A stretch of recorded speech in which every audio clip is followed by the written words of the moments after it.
Hello दोस्तों, स्वागत है आप सभी का आई ए एजुकेशन चैनल में। आज की क्लास में हम एडियो टेस्ट सीरीज को जारी रखते हुए आज एक फिर से नया टेस्ट सीरीज जो है उसका वीडियो बनाया गया है, जो कि एडिटेरिया बुक के सामान्य अध्ययन से लिया गया है। अगर आप हमारे चैनल पर पहली बार आए हैं तो चैनल को जो है सब्सक्राइब जरूर कर लें और वीडियो को जो है लाइक कर दें। तो चलिए शुरू करते हैं आज का पहला प्रश्न।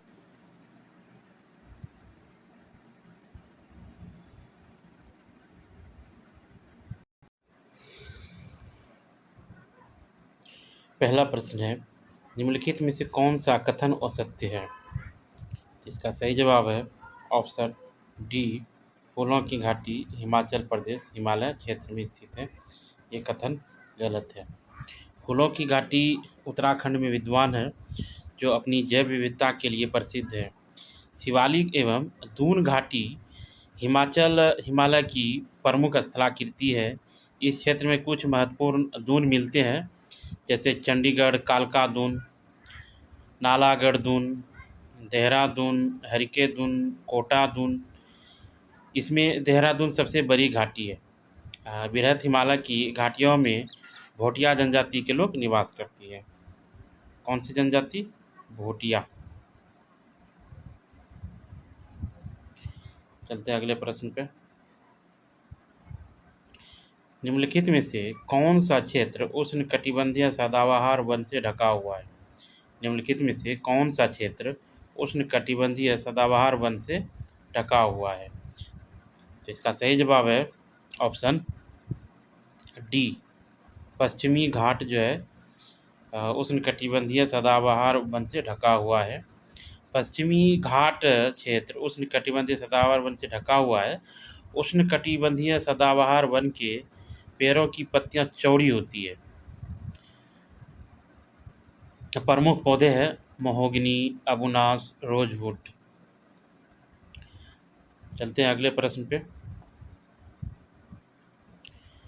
निम्नलिखित में से किस उपग्रह के चारों ओर वलय है, स्पष्ट वलय है? तो इसका सही जवाब है ऑप्शन ए, बृहस्पति, शनि, अरुण। इनके पास जो है स्पष्ट वलय है। शनि ग्रह सबसे जटिल वलय तंत्र है। शनि ग्रह के पास जो है सबसे जटिल वलय तंत्र है। बृहस्पति ग्रह सौरमंडल का सबसे बड़ा ग्रह है तथा गैसों से निर्मित ग्रह है। इस पर जो है हाइड्रोजन हीलियम गैस पाया जाता है। अरुण ग्रह आकार में तीसरा ग्रह है। यह सूर्य की ओर झुका हुआ है, जिसके कारण यह लेटा हुआ दिखाई पड़ता है। इसका सही जवाब है ऑप्शन ए। निम्नलिखित में से आग्नेय चट्टान के संबंध में कौन सा कथन असत्य है? असत्य कथन को चुनना है। तो इसका सही जवाब है ऑप्शन सी, आग्नेय चट्टान में जीवाश्म पाया जाता है। यह गलत है, यह कथन असत्य है। आग्नेय चट्टान में जीवाश्म नहीं पाए जाते हैं, इसलिए कथन सी असत्य है। आग्नेय चट्टान का निर्माण ज्वालामुखी के उद्गम, मैग्मा तथा लावा के जमने से बनती है। इसमें बेसाल्ट से लोहा अधिक होती है, जिससे इस चट्टान से काली मिट्टी का निर्माण होता है। आग्नेय और रूपांतरित चट्टानों से निकले टुकड़े से अवसादी चट्टान का निर्माण होता है। इस चट्टान में लोहा, सोना, चांदी, तांबा, सीसा तथा निकल आदि पाए जाते हैं। चट्टान जो है मुख्य रूप से 3 प्रकार का होता है: आग्नेय चट्टान, क्रांतिरित चट्टान और अवसादी चट्टान। आग्नेय चट्टान का उदाहरण हो गया बेसाल्ट, ग्रेनाइट। अच्छा, क्रांतिरित चट्टान का उदाहरण हो गया संगमरमर और अवसादी चट्टान का उदाहरण हो गया चूना पत्थर और कोयला। चूना पत्थर और कोयला ये जो है अवसादी चट्टान का उदाहरण है। अगला प्रश्न है, सूची 1 को सूची 2 से सम्मिलित करना है। सूची 1 में जो है खनिज या धातु है, सूची 2 में उत्पादक देश है। यूरेनियम जो है ये कनाडा उत्पादक देश है। अच्छा, तांबा जो है चिली चला जाएगा, चिली के पास चिली उत्पादन करता है इसका। टीन व सीसा चीन, प्लेटिनम दक्षिण अफ्रीका। तो इसका सही जवाब होगा ऑप्शन डी। विश्व में यूरेनियम का सर्वाधिक उत्पादन जो है कजाकिस्तान करता है, जबकि अन्य अग्रणी देशों में कनाडा और ऑस्ट्रेलिया शामिल है। तांबा का शीर्ष उत्पादक देश जो है चिली है। चिली का चिकवामाता क्षेत्र प्रमुख तांबा उत्पादक क्षेत्र है। टीन व सीसा का सर्वाधिक उत्पादन चीन किया जाता है, चीन के द्वारा।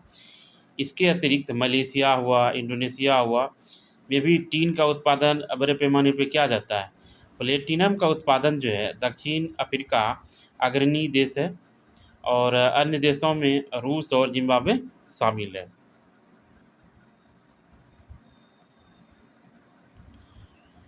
अगला प्रश्न है, पश्चिम तटीय मैदान के संदर्भ में कौन सा युग्म सुमेलित नहीं है? तो इसका मालाबार तट जो है कर्नाटक से केरल के मध्य, कोंकण तट गोवा से गुजरात के मध्य, कन्नर मैदान गोवा से गुजरात के मध्य। तो इसका सही जवाब है ऑप्शन बी, 2 और 3। 2 और 3 सुमेलित नहीं है। अच्छा, कोंकण तट जो है महाराष्ट्र के तटीय भाग के सहारे विस्तृत, कोंकण तट जो है महाराष्ट्र के तटीय भाग के सहारे तथा कन्नड़ तथा कर्नाटक तक के सहारे विस्तृत है। कर्नाटक एवं केरल के तटीय मैदान वाले मालाबार तट, ये जो है यहाँ पर ये केरल है, ये पे कर्नाटक है, इस वाले भाग को जो है मालाबार तट कहा जाता है। पश्चिमी तट का सर्वाधिक चौड़ा भाग है। इस भाग में लेगून झील अधिक मिलती है, इस भाग में जो है लेगून झील अधिक मिलती है। गुजरात तट के सहारे विस्तृत मैदान को कच्छ या काठियावाड़ तट का कहा जाता है, काठियावाड़ तट कहा जाता है। मतलब गुजरात के पास जो है इस वाले के तट को जो है काठियावाड़ तट कहा जाता है। और इधर पूर्वी तट पे जो है, पूर्वी तट के केरल और तमिलनाडु के हिस्से को जो है कौन सा तट कहा जाता है? कोरोमंडल तट। चलते हैं अगले प्रश्न पे। निम्नलिखित में कौन सा ऋतुओं में परिवर्तन का कारण है?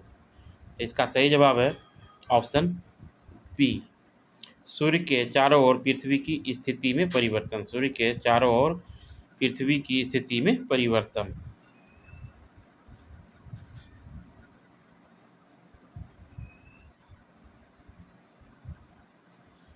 अगला प्रश्न है, सूची 1 में जल संधि है, सूची 2 में किनको जोड़ता है? तो ए में है ओरेंटो जल संधि, ए में है ओरेंटो जल संधि। तो ये जो है एड्रियाटिक सागर या ओशनियन सागर को जोड़ती है, एड्रियाटिक सागर एवं आयोनियन सागर को जोड़ती है। टॉरस जल संधि, टॉरस जल संधि जो है ये आराफुरा सागर और पापुआ की खाड़ी को जोड़ता है। अच्छा, बास्फोरस जल संधि, बास्फोरस जल संधि जो है काला सागर एवं मरमरा सागर को जोड़ता है। और डोवर जल संधि जो है ये इंग्लिश चैनल एवं उत्तरी सागर को जोड़ती है। तो इसका सही जवाब हो गया ऑप्शन सी। अगला प्रश्न है, निम्नलिखित कथनों पर विचार करें, निम्नलिखित कथनों पर विचार करें। कांगो या जायरे नदी मकर रेखा को 2 बार काटती है। लिम्पोपो नदी विषुवत रेखा को 2 बार काटती है।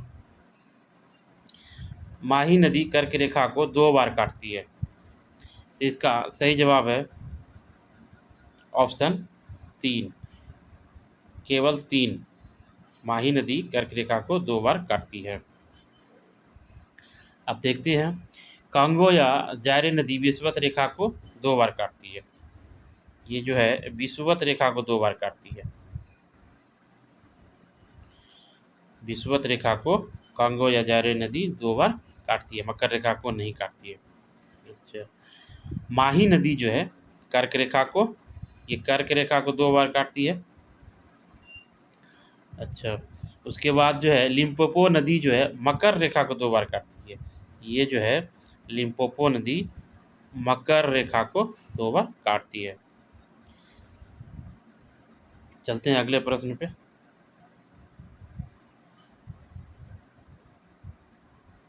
अगला प्रश्न है, किस दक्षिण भारतीय नदी अफवाह क्षेत्र को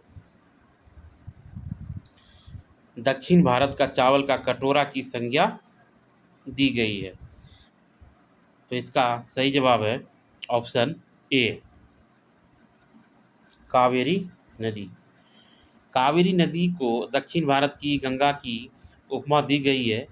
इसके अपवाह क्षेत्र को दक्षिण का चावल का कटोरा कहा जाता है। प्रायद्वीपीय नदियों में कावेरी ही एक ऐसी नदी है जिसमें वर्ष भर जल भरा रहता है। मैसूर से 20 किलोमीटर दूर इस नदी पर कृष्णा सागर जलाशय बनाया गया है। यह नदी श्रीरंगपट्टनम और शिव समुद्र द्वीप से होकर बहती है। इसी नदी पर जो है होगेन कक्कल जलप्रपात अवस्थित है। हंगेन कक्कल जलप्रपात स्थित है।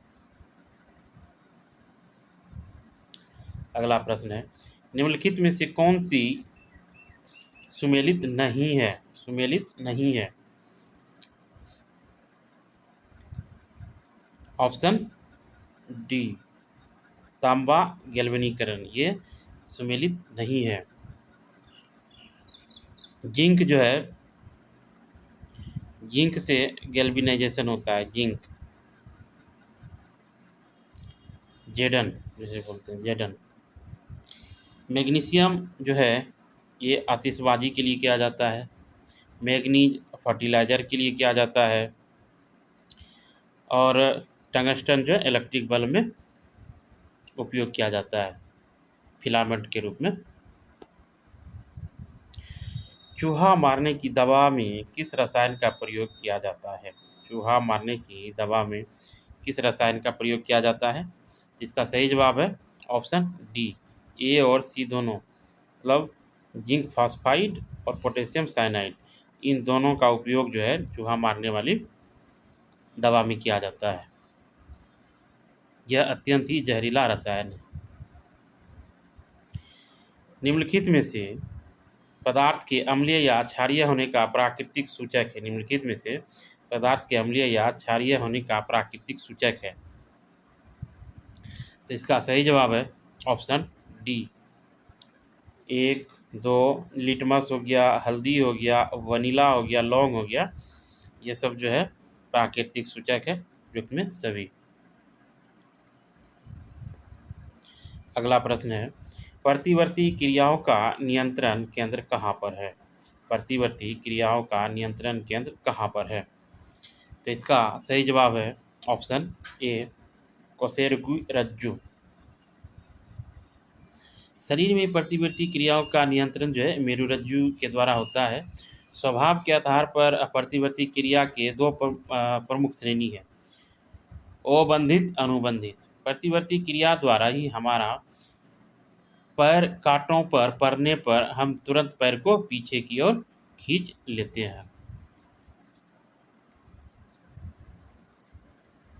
चलते हैं अगले प्रश्न पे।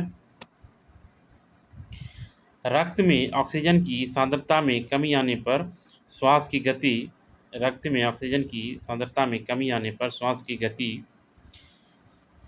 सामान्य से बढ़ जाती है, सामान्य से बढ़ जाती है। अगला प्रश्न है, यदि पदार्थ का चुंबकीय संवेग शून्य है तो पदार्थ, यदि पदार्थ का चुंबकीय संवेग शून्य है तो पदार्थ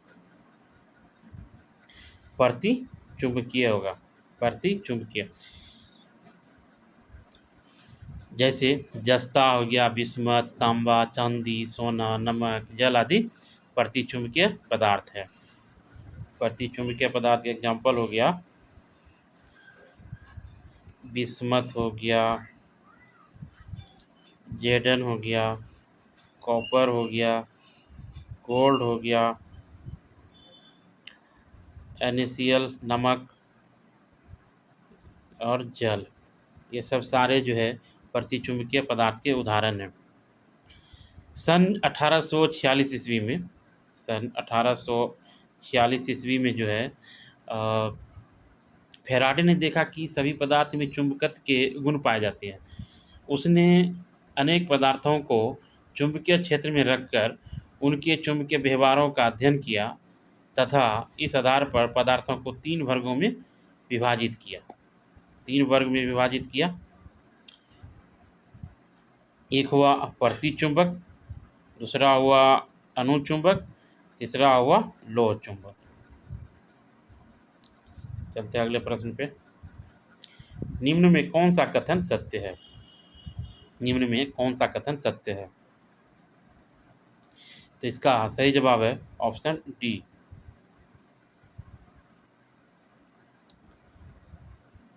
अगला प्रश्न है, 1000 किलोग्राम द्रव्यमान वाली मोटर गाड़ी 20 मीटर प्रति सेकंड की चाल से गतिमान है। ब्रेक प्रयोग के 10 सेकंड के बाद यह रुकती है। ब्रेक बल है। अब ब्रेक बल निकालना है, आरोपित बल। तो इसका F बराबर m dv/dt। तो इसका आंसर होगा 1000 इंटू 20/10 बराबर 2000 न्यूटन। इसका सही जवाब होगा ऑप्शन डी। दरियाई घोड़ा को निम्नलिखित में से किस वर्ग के अंतर्गत दरियाई घोड़ा को निम्नलिखित में किस वर्ग के अंतर्गत वर्गीकृत किया जाता है? तो इसका सही जवाब है ऑप्शन सी, मत्स्य के रूप में इसको मत्स्य वर्ग में वर्गीकृत किया जाता है। और प्रमुख उदाहरण देख लेते हैं। समुद्री घोड़ा हुआ, टारपीडो हुआ, अस्कोलियोडन हो गया, रेहू, कतला आदि को मत्स्य वर्ग के अंतर्गत रखा जाता है। ये सभी असमतापी जंतु होते हैं। इसमें श्वसन गिल के द्वारा होता है। श्वसन किसके द्वारा होता है? गिल के द्वारा होता है। कौन सी ग्रंथि फेफड़ों के बीच विद्यमान रहती है? कौन सी ग्रंथि फेफड़ों के बीच विद्यमान रहती है? तो इसका सही जवाब है ऑप्शन सी, वाल्व ग्रंथि। वाल्व ग्रंथि ये फेफड़ों के बीच विद्यमान रहती है। इसको थाइमस बोलते हैं, वाल्व ग्रंथि थाइमस। अगला प्रश्न है, अचार एवं मुरब्बे में जीवाणु का संक्रमण होते ही जीवाणु क्यों मर जाते हैं? अचार एवं मुरब्बे में जीवाणु का संक्रमण होते ही जीवाणु क्यों मर जाते हैं? तो इसका सही जवाब है ऑप्शन डी, जीव द्रव्य संकुचन के कारण ये मर जाता है। अचार एवं मुरब्बे आदि अधिक नमक या अधिक चीनी जिसे चाशनी में रखा जाता है, इनमें जीवाणु का संक्रमण होते हैं और जीवाणुओं का जीव द्रव्य संकुचन हो जाता है तथा जीवाणु नष्ट हो जाता है। NH4 होल2 SO4 के एक अणु में कितने परमाणु होते हैं? इसका सही जवाब है ऑप्शन ए, 15 होते हैं। एक व्यक्ति दुर्घटना में घायल हो गया, उसके रक्त समूह की जांच के लिए समय नहीं है, उसे निम्न में कौन सा रक्त दिया जाना चाहिए? इसका सही जवाब है ऑप्शन डी, ओ निगेटिव दिया जाना चाहिए। एक व्यक्ति एक संवेदनशील तराजू पर खड़ा है, यदि वह गहरी सांस लेता है तो तराजू की रीडिंग क्या होगी? इसका सही जवाब है तराजू की रीडिंग घटेगी। व्यक्ति के गहरे सांस लेने से सांस छोड़ने दोनों ही परिस्थिति में तराजू की रीडिंग अर्थात तराजू द्वारा व्यक्ति का वजन कम दर्शाया जाएगा।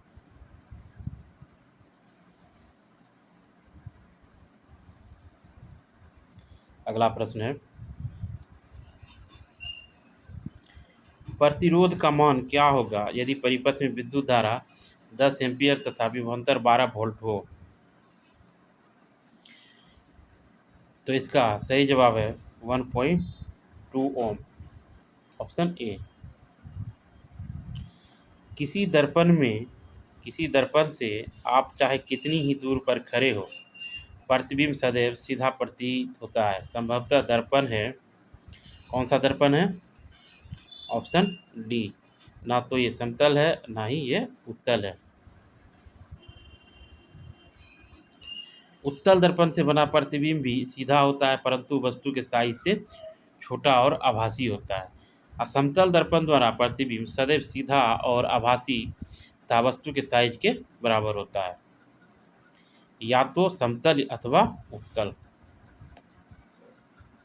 अगला प्रश्न है, गैसोहॉल का एक मिश्रण है। गैसोहॉल एक मिश्रण है। इसका सही जवाब है ऑप्शन ए, इथाइल अल्कोहल और पेट्रोल का मिश्रण है गैसोहॉल। गैसोहॉल में गैसोलीन जो है 90%, गैसोलीन जो है 90% और इथेनॉल जो है ये 10%, इथेनॉल जो है 10% होता है।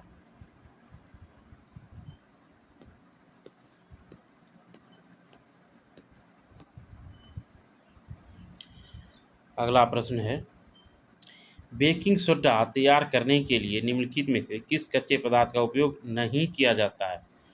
तो इसका सही जवाब है ऑप्शन सी, Na2CO3 जो है उपयोग नहीं किया जाता है।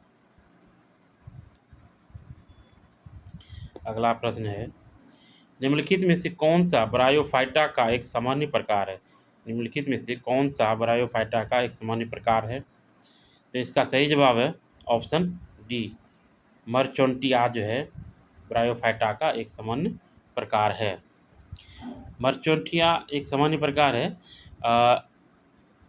मर्चोंटिया जो है लीवरवर्ल की एक प्रजाति है, जो एक प्रकार का गैर संवहनीय पौधा है।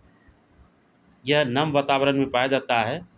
ये छतरी के आकार की संरचना बनाते हैं। पीएच और पी और एच का मतलब क्या होता है? इसका सही जवाब है ऑप्शन बी, पॉन्टेज एवं हाइड्रोजन।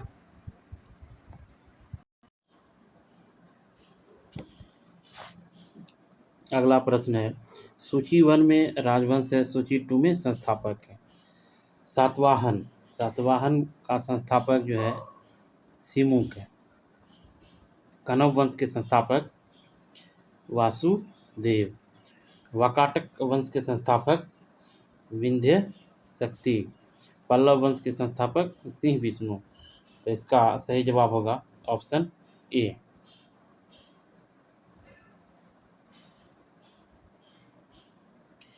अगला प्रश्न है, गौतम बुद्ध के पूर्व जन्मों से जुड़ी जातक कथाओं का संबंध है। इसका सही जवाब है ऑप्शन डी, सूत पिटक के खुंदक निकाय से। सूत पिटक के खुंदक निकाय से गौतम बुद्ध के पूर्व जन्मों से जुड़ी जातक कथाओं का संबंध सूत पिटक के खुंदक निकाय से है। सूत पिटक त्रिपिटक का एक महत्वपूर्ण अंग है।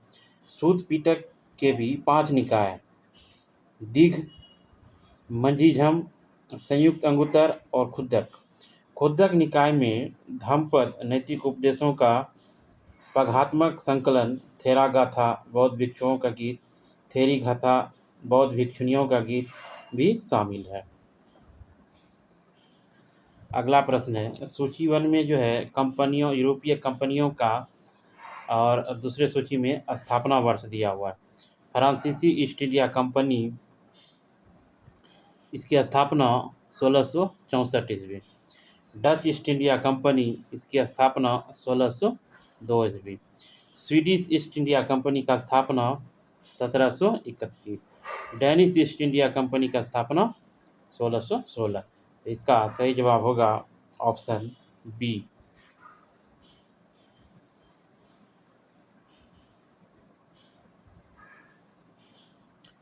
अगला प्रश्न है, सूची 1 में मुगल कालीन साहित्य है, सूची 2 में लेखक है। शाहजहांनामा लेखक, इसका जो है लेखक जो है इनायत खान। हुमायूंनामा जो आप सभी को पता है, गुलबदन बेगम जो हुमायूं की सौतेली बहन थी। तबकात अकबरी, निजामुद्दीन अहमद। नुस्खा ए दिलकुशा, नुस्खा ए दिलकुशा, इसका जो है लेखक भीमसेन। इसका सही जवाब है ऑप्शन सी। अगला प्रश्न है, 10 मई 1857 के दिन मेरठ की पैदल सैन्य टुकड़ी डेस से 1857 की क्रांति की शुरुआत हुई। इसका सही जवाब है ऑप्शन सी, 20वीं नेटिव इन्फेंट्री। 1857 की महान क्रांति के अनेक कारण थे। इस मूल में भारतीयों का औपनिवेशिक शासन द्वारा राजनीतिक, आर्थिक, सामाजिक शोषण था। इस क्रांति की शुरुआत का तत्कालिक कारण चर्बी वाला कारतूस को माना जाता है। इस क्रांति को औपचारिक शुरुआत 10 मई 1857 के दिन मेरठ के पैदल सैन्य टुकड़ी 20वीं नेटिव इन्फेंट्री के द्वारा किया गया। अगला प्रश्न है, भारत सचिव का पद निम्नलिखित में से किस अधिनियम द्वारा सृजित किया गया था? भारत सचिव का पद किस अधिनियम द्वारा सृजित किया गया था? तो इसका सही जवाब है ऑप्शन सी, 1858 का भारत सरकार अधिनियम। भारत के लिए राज्य सचिव, जिसे भारत सचिव का पद 1858 के भारत सरकार अधिनियम द्वारा बनाया गया था। इस अधिनियम ने भारत के प्रशासन को ईस्ट इंडिया कंपनी से ब्रिटिश क्राउन को हस्तांतरित कर दिया और लंदन से भारतीय मामलों की देखरेख के लिए भारत के लिए राज्य सचिव का कार्यालय स्थापित किया गया। राज्य सचिव की सहायता के लिए 15 सदस्यीय भारतीय परिषद का भी गठन किया गया था। कृषि का उत्पादन सर्वप्रथम किस काल में प्रारंभ हुआ था?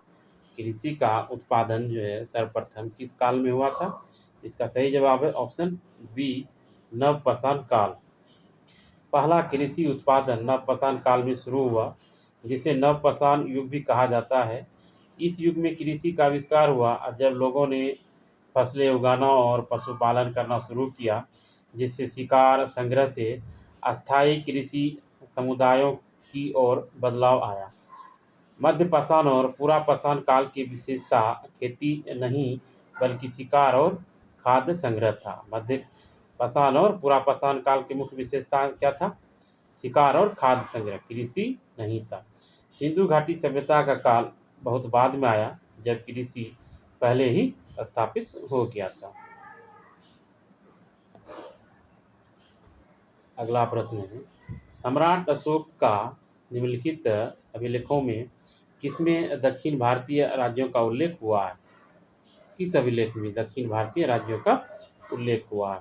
तो इसका सही जवाब है ऑप्शन ए, द्वितीय बृहद शिलालेख। अशोक के अभिलेखों को 3 भागों में विभाजित किया गया है। एक बृहद शिलालेख, दूसरा स्तंभ शिलालेख, तीसरा गुहा लेखा। द्वितीय बृहद शिलालेख में चोल हो गया, इसमें चोल, पांड्य, केरलपुत्र और सतीपुत्र आदि दक्षिणी राज्यों का उल्लेख है। अगला प्रश्न है, सौंदरानंद बुद्धचरित या सारीपुत्र प्रकरण नामक ग्रंथों के रचनाकार किस शासक के आश्रित राजकवि थे? तो इसका सही जवाब होगा ऑप्शन सी, कनिष्क। सौंदरानंद बुद्धचरित तथा सारीपुत्र प्रकरण नामक ग्रंथों के रचनाकार कौन थे? अश्वघोष थे। अश्वघोष महान कुषाण शासक कनिष्क के राजकवि थे। कनिष्क का शासन प्रथम शताब्दी ईस्वी के उत्तरार्ध में था। कनिष्क के समय में ही चतुर्थ बौद्ध संगति का आयोजन कश्मीर में किया गया। अश्वघोष उस संगति के उपाध्यक्ष थे। अश्वघोष जो है उसका उपाध्यक्ष थे। अगला प्रश्न है, सूची 1 में सम्राट है और सूची 2 में उपाधि है। चंद्रगुप्त द्वितीय को जो है कौन सी उपाधि मिली थी? विक्रमादित्य की। अशोक महान को प्रियदर्शी, समुद्रगुप्त को परक्रमांक और स्कंदगुप्त को कर्मादित्य की उपाधि मिली थी।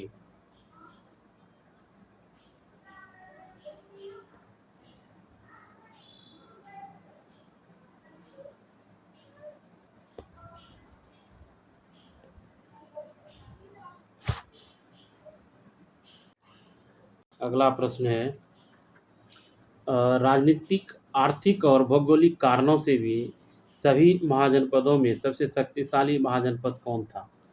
तो इसका सही जवाब है ऑप्शन ए। मगध जो है सबसे शक्तिशाली राज्य था। मगध की जो है प्रारंभिक राजधानी कहाँ थी? गिरिवर्ग या राजगिरी था। यह पांच पहाड़ी कौन कौन सा? रत्नागिरी, सोनगिरी, वैभवगिरी, उदयगिरी और विपुलगिरी से घिरा हुआ एक नगर था। मगध का विस्तार जो है मुख्यतः पटना से गया जी क्षेत्र में था। मगध एवं अंग महाजनपद का वर्णन सर्वप्रथम अथर्ववेद में मिलता है। कौन सा वेद? अथर्ववेद में मिलता है। पाल वंश के पतन के पश्चात बिहार के क्षेत्र में स्थानीय राज्य का उदय हुआ। यह स्थानीय राज्य या वंश निम्न में थे। कौन थे? ये चेरो वंश थे। पाल वंश के बाद जो है चेरो वंश आया। चेरो राज्य का क्षेत्र था शाहाबाद, सारण, मुजफ्फरपुर, पलामू था वाराणसी का क्षेत्र था। चेरो वंश की स्थापना जो है 12वीं शताब्दी में हुआ। कब हुआ? 12वीं शताब्दी में। और उसका जो है मुख्यालय जो है भोजपुर था। मुख्यालय भोजपुर था। 1607 ईस्वी में चेरों और उज्जैनों के बीच एक महत्वपूर्ण लड़ाई हुई, जिसमें से चेरों की जो है जीत हुई थी। इस वंश का प्रमुख शासक कौन था? मेदिनी राय। मेदिनी राय प्रमुख शासक था। और मुगलों के प्रभाव से इस वंश का धीरे धीरे पतन हो गया। अगला प्रश्न है सूची 1 को सूची 2 से मिलान करना है। Aligarh Mohammad Anglo Oriental College, इसका जो है स्थापना 1875। आर्य समाज की स्थापना जो है 1875। भारतीय राष्ट्रीय कांग्रेस की स्थापना, भारतीय राष्ट्रीय कांग्रेस की स्थापना 1885। और बॉम्बे प्रेसिडेंसी एसोसिएशन की स्थापना 1883। तो इसका सही जवाब होगा, इसका सही जवाब होगा ऑप्शन डी।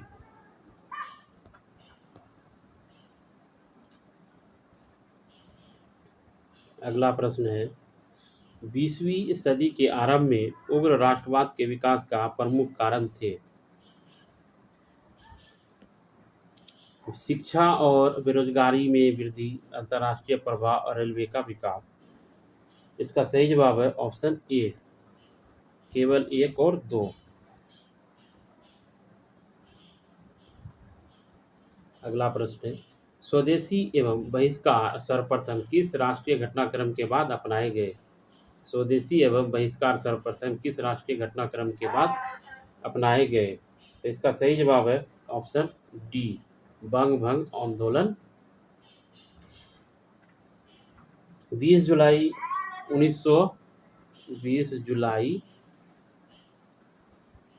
1905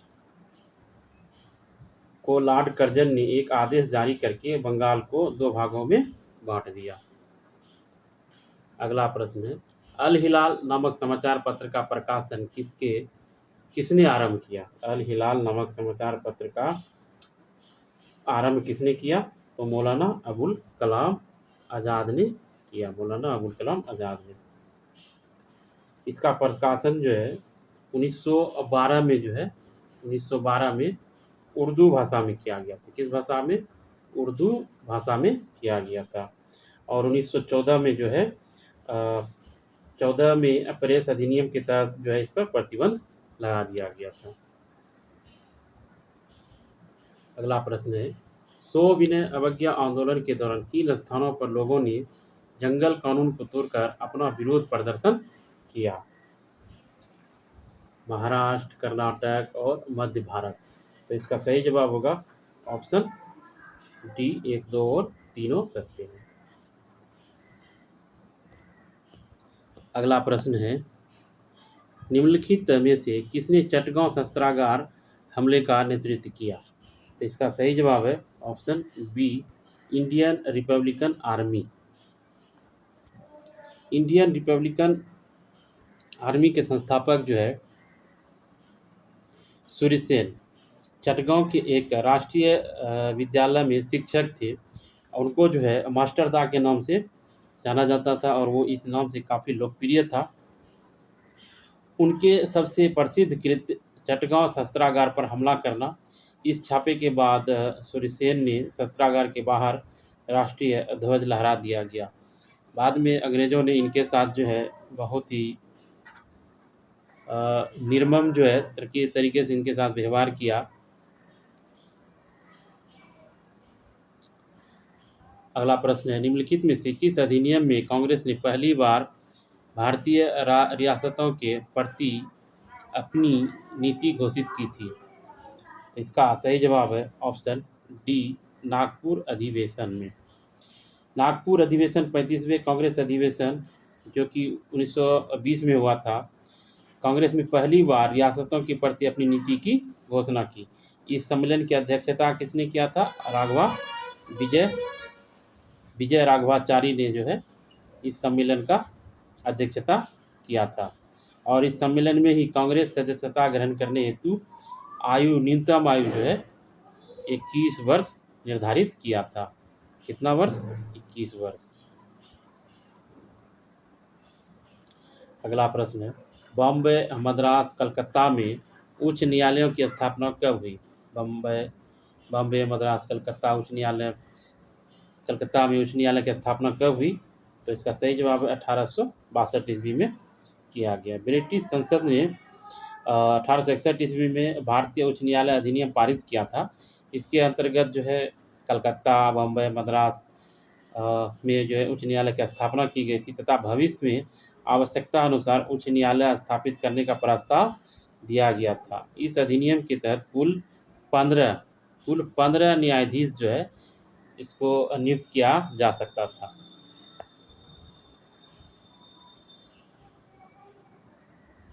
अगला प्रश्न है, निम्नलिखित कथनों पर विचार कीजिए। संविधान के 101 संविधान संशोधन अधिनियम 2016 के द्वारा देश में वस्तु एवं सेवा कर जीएसटी लागू किया गया। इसके अंतर्गत संविधान के एक नया अनुच्छेद 279A जोड़ा गया था। उपयुक्त में से कौन सा कथन सत्य है? इसका सही जवाब है ऑप्शन सी, 1 और 2 दोनों। अगला प्रश्न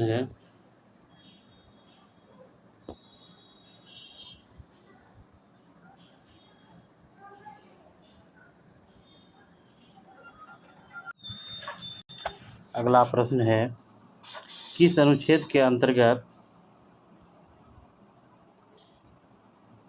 किस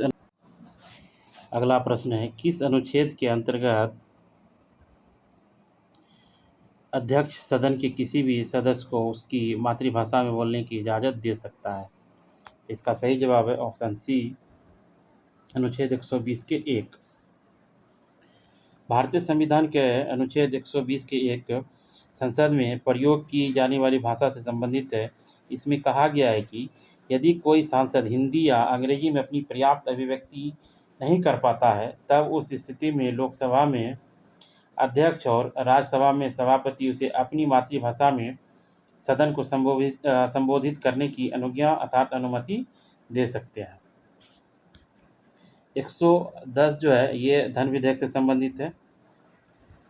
122 जो है 122 का क्लोज 2 में जो है न्यायालय द्वारा संसद की कार्यवाहियों की जांच न करने जाने संबंधित है। और इसका सही जवाब ऑप्शन सी। अगला प्रश्न है, भारतीय संविधान का कौन सा भाग आयरलैंड के संविधान से लिया गया है? इसका सही जवाब है ऑप्शन डी, राज्य के नीति निर्देशक सिद्धांत, राष्ट्रपति के निर्वाचन की प्रक्रिया, राज्यसभा के लिए सदस्यों का नामांकन, ये तीनों जो है आयरलैंड के संविधान से लिया गया है। अगला प्रश्न है, निम्नलिखित में से कौन सी समिति चुनाव सुधारों से संबंधित है? निम्नलिखित में से कौन सी समिति चुनाव सुधारों से संबंधित है? इसका सही जवाब है ऑप्शन डी 1, 2 और 3। दिनेश गोस्वामी जो 1990 में चुनाव सुधार से संबंधित है। इंद्रजीत गुप्ता समिति 1998। अबोहरा समिति जो है 1993।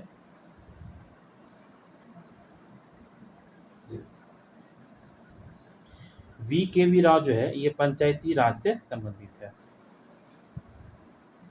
ठीक है, इसका सही जवाब हो गया ऑप्शन डी।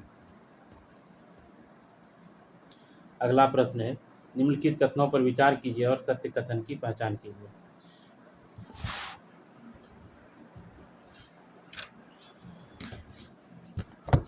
तो इसका सही जवाब है ऑप्शन डी, बी और सी सही है।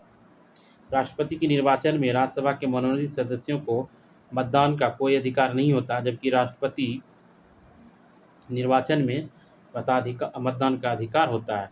उपराष्ट्रपति के निर्वाचन में संसद के निर्वाचित और मनोनीत सदस्य भाग लेते हैं। अगला सवाल है, प्रांतों में संविधान सभा के सदस्य प्रांतीय विधानसभाओं द्वारा निर्वाचित हुए थे। अगला प्रश्न है, ग्राम सभा के बारे में असत्य कथन का चयन कीजिए। इसका सही जवाब है ऑप्शन डी, इनमें से कोई नहीं। मतलब ये तीनों सत्य है।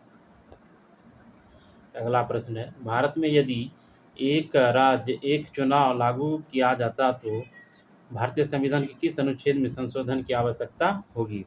तो इसका सही जवाब है ऑप्शन डी, 1 से अधिक। अनुच्छेद 83, अनुच्छेद 172, अनुच्छेद 174, अनुच्छेद 356, इन सब सारी संवैधानिक संशोधनों की आवश्यकता होगी। इन सब सारी अनुच्छेदों में संशोधन की आवश्यकता होगी। अगला प्रश्न है, निम्नलिखित में कितने युग्म सही सुमेलित है? पूंजीवादी अर्थव्यवस्था, समाजवादी अर्थव्यवस्था, मिश्रित अर्थव्यवस्था। ये तीनों, ये सभी सुमेलित है।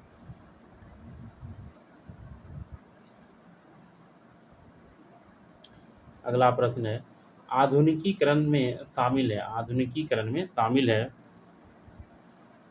इसका सही जवाब है ऑप्शन सी, ए और बी दोनों। नवीन प्रौद्योगिकी का प्रयोग, सामाजिक दृष्टिकोण में परिवर्तन लाना। अगला प्रश्न है, किसी सार्वजनिक उपकरण के स्वामित्व या प्रबंधन या सरकार द्वारा त्याग क्या कहलाता है? इसका सही जवाब है ऑप्शन बी, निजीकरण। किसी सार्वजनिक उपक्रम स्वामित्व या प्रबंधन का सरकार द्वारा त्याग का कहलाता है निजीकरण। UNCED का पूर्ण विस्तार क्या है? तो इसका सही जवाब है ऑप्शन सी, संयुक्त राष्ट्र पर्यावरण और विकास सम्मेलन। अगला प्रश्न है, सकल घरेलू उत्पाद की गणना में निम्नलिखित में से किसे शामिल नहीं किया जाता है? तो इसका सही जवाब है ऑप्शन सी, किसी देश के नागरिकों द्वारा विदेश में अर्जित आय। किसी देश के नागरिकों द्वारा विदेश में अर्जित आय को शामिल नहीं किया जाता है। अंत्योदय अन्न योजना की शुरुआत किस पंचवर्षीय योजना में की गई थी? अंत्योदय अन्न योजना की शुरुआत किस पंचवर्षीय योजना में की गई थी? इसका सही जवाब है ऑप्शन ए, 9वीं पंचवर्षीय योजना में की गई थी। अगला प्रश्न है, निम्नलिखित कथनों पर विचार करें। बेरोजगारी का यह प्रकार देश की आर्थिक संरचना से संबंधित है। कौशल के बेमेल होने के कारण भी इस प्रकार की बेरोजगारी होती है। इस प्रकार की बेरोजगारी दीर्घकालिक प्रकृति की होती है। उपरोक्त विशेषता किस प्रकार की बेरोजगारी की ओर इंगित करता है? तो इसका सही जवाब है ऑप्शन ए, संरचनात्मक बेरोजगारी। नीति आयोग के गठन से पहले भारत में कुल कितनी पंचवर्षीय योजना पूरी हो चुकी थी? इसका सही जवाब है ऑप्शन सी, 12। नीति आयोग का गठन जो है 2015 में हुआ है और 2015 में जो है योजना आयोग को भंग कर दिया और नीति आयोग की स्थापना की गई। किसने चंपारण सत्याग्रह के दौरान बिहार में गांधी जी की जान बचाई थी? तो इसका सही जवाब है ऑप्शन डी, बत्तख मियां ने। बिहारी छात्र सम्मेलन का 16वां अधिवेशन कहाँ हुआ था? बिहारी छात्र सम्मेलन का 16वां अधिवेशन कहाँ हुआ था? तो ये हुआ था हजारीबाग में। और किनकी अध्यक्षता में हुआ था? श्रीमती सरला देवी की अध्यक्षता में जो है 1921 में जो है बिहारी छात्र सम्मेलन का 16वां अधिवेशन हुआ था। पहला अधिवेशन जो है 1908 में, पहला अधिवेशन 1908 में कहाँ में? पटना में। अगला प्रश्न है, स्वतंत्रता के बाद बिहार का प्रथम राज्यपाल कौन बना? इसका सही जवाब है ऑप्शन डी, जयराम दास दौलत राम, जो 15 अगस्त 1947 से 11 जनवरी 1948 तक था। अब बिहार के प्रथम मुख्यमंत्री कौन थे? श्री कृष्ण सिंह। जयराम दौलत राम भारत के दूसरे कृषि मंत्री भी रह चुके हैं। ये जो है भारत के दूसरा कृषि मंत्री रह चुके हैं। अगला प्रश्न है, सन 1875 ईस्वी में बिहार हेराल्ड आरंभ किसने किया था? तो इसका सही जवाब है ऑप्शन बी, बाबू गुरु प्रसाद सेन जो है बिहार हेराल्ड नामक पत्रिका का जो है शुभारंभ किया था। अगला प्रश्न पे चलते हैं, सन 1939 में बिहार में अंबारी सत्याग्रह का नेतृत्व किसने किया था? अंबारी सत्याग्रह का नेतृत्व किसने किया था? Option B, Rahul Sankrityayan. ये जो है हिंदी के प्रमुख साहित्यकार थे। राहुल संकीर्तियायन को जो है सत्याग्रह के दौरान झूठे आरोप में सजा दी गई थी। गंगा के बाएं तट की प्रमुख सहायक नदियों को पश्चिम से पूर्व क्रम है। Option B, Ramganga, Gomti, Gandak, Bagmati.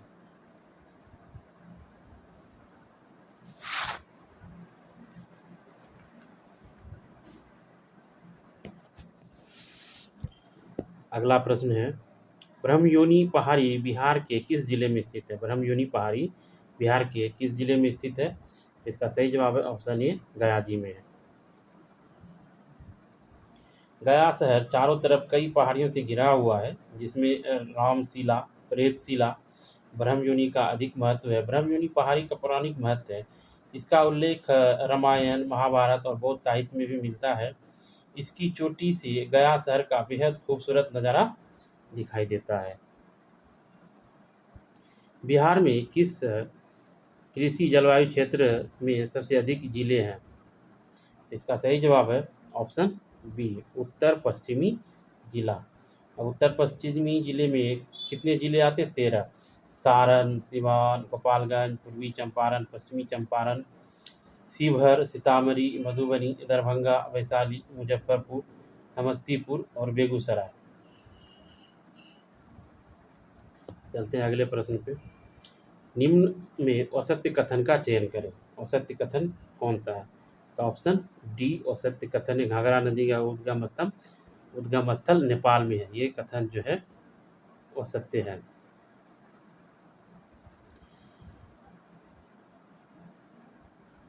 घाघरा नदी का उद्गम स्थल जो है तिब्बत क्षेत्र में है। कहाँ में है?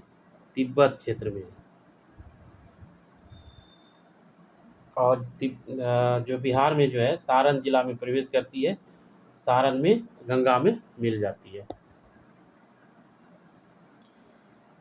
घाघरा नदी जो है सिवान जिला में प्रवेश करती है और सारण में गंगा में मिल जाती है। अगला प्रश्न है, मुंगेर पहाड़ी क्षेत्र निम्नलिखित भौतिक प्रदेशों में से किसका एक भाग है? तो इसका सही जवाब है ऑप्शन ए, दक्षिण का पहाड़ी भाग।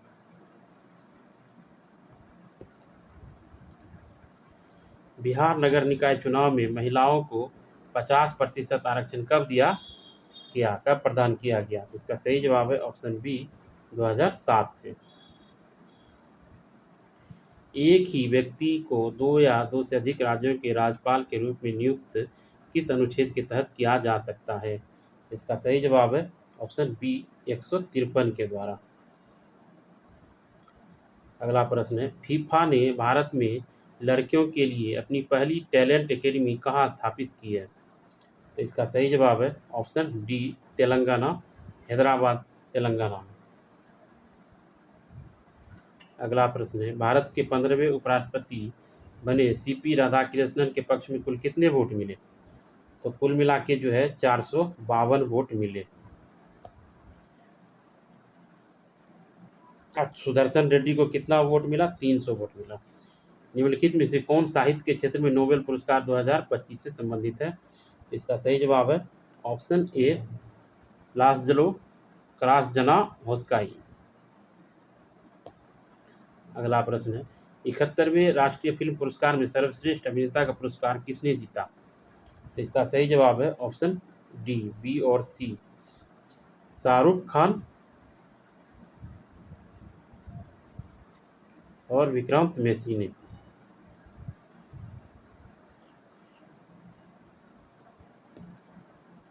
अगला प्रश्न है, भारतीय लेखिका बानो मुश्ताक ने 2025 में अपनी लघु कहानी संग्रह हार्टलैम के लिए अंतर्राष्ट्रीय बुकर पुरस्कार जीता। वह किस भाषा में लिखी गई थी? तो इसका सही जवाब है ऑप्शन सी, कन्नड़ भाषा में। शंघाई सहयोग संगठन का 25वां राष्ट्रीय अध्यक्ष सम्मेलन 31 अगस्त से 1 सितंबर 2025 तक कहाँ आयोजित हुआ? तो इसका सही जवाब है ऑप्शन सी, तियानजिन चीन में हुआ। चौथी भारत मध्य एशिया वार्ता का आयोजन कहाँ हुआ? इसका सही जवाब है ऑप्शन डी, नई दिल्ली।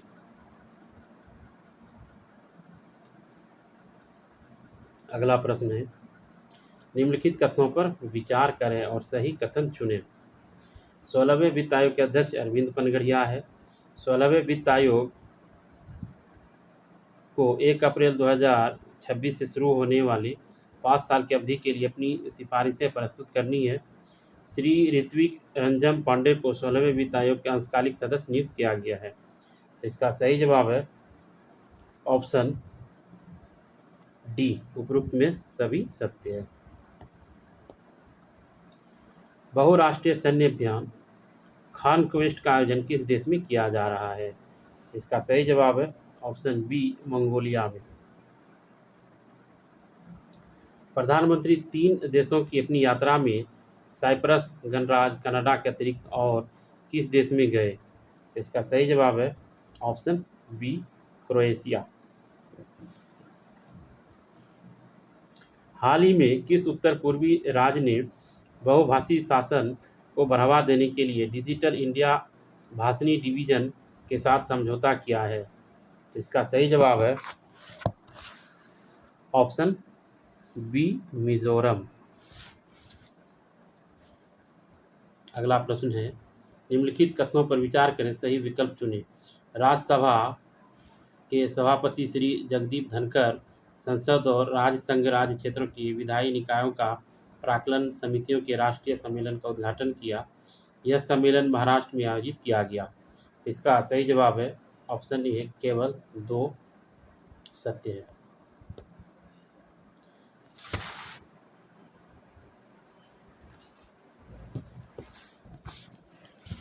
अगला प्रश्न है, श्री नारायण गुरु और महात्मा गांधी के बीच ऐतिहासिक वार्तालाप के शताब्दी समारोह का शुभारंभ किसने किया? इसका सही जवाब है ऑप्शन सी, प्रधानमंत्री नरेंद्र मोदी।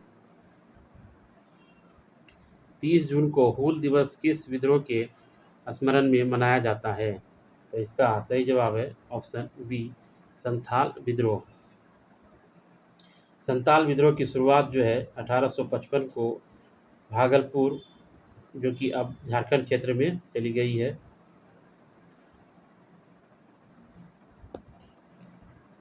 अगला प्रश्न,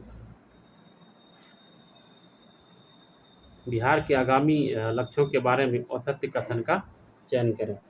तो इसका जवाब है ऑप्शन डी, ये जो है असत्य कथन, बिहार से खसरा रूबेला खत्म होने का लक्ष्य 2025, ये गलत है, क्योंकि 2026 है।